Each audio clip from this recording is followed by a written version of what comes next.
Chers vitrolaises, chers vitrolais, comme vous le savez, nous faisons face depuis mardi matin à une problématique lourde sur la distribution d'eau potable. L'ARS nous a alerté dans la nuit de lundi à mardi de la présence sur un prélèvement réalisé le 6 juin dernier d'un parasite dans l'eau qui s'appelle le Cryptosporidium et qui est susceptible de provoquer des syndromes qui ressemblent à la gastroentérite. Alors pour le moment, pas d'inquiétude particulière. Tous les professionnels de santé que nous avons pu consulter nous confirment qu'il n'y a pas d'épidémie de gastroentérite actuellement à Vitrolles, mais par mesure de précaution, l'ARS nous a imposé de ne plus consommer l'eau potable.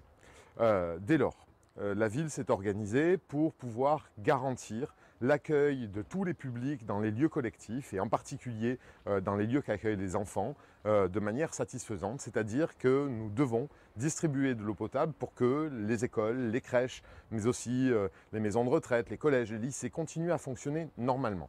Les stocks dont la ville disposait et ceux qu'on est susceptible de compléter sont consacrés au fonctionnement de ces établissements. Par ailleurs, les personnes les plus vulnérables de la commune et qui ont des difficultés à se déplacer ou à s'alimenter en eau potable peuvent se retourner vers le Centre communal d'action sociale qui met à jour sa liste des personnes vulnérables et organise les choses pour que ces personnes puissent être livrées par les personnels de la ville et du CCAS. Pour tous les autres, c'est-à-dire nous qui, à notre domicile, continuons à avoir de l'eau au robinet, mais qui n'est pas directement consommable, la solution est toute simple.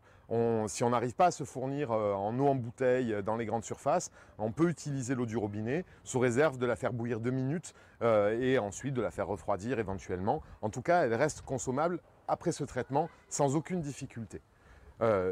On ne sait pas combien de temps va durer cette situation. Des analyses sont en cours, elles sont diligentées par l'ARS qui communiquera ses résultats à la Régie des eaux du Pays d'Aix qui gère l'alimentation en eau potable. Les prochaines heures, les prochains jours vont nous permettre d'y voir plus clair. Si le parasite a disparu du réseau, on réouvrira, l'ARS nous autorisera à réouvrir la consommation d'eau potable. Si ce n'est pas le cas, il faudra poursuivre de la même manière. De toute façon, ces informations seront disponibles dès que nous les avons et au fil de l'eau, tous les jours, sur les réseaux sociaux de la ville et sur le site internet. D'ici là, je vous souhaite bon courage, organisez-vous, soyez solidaires et cette crise sera vite derrière nous, j'en suis persuadé.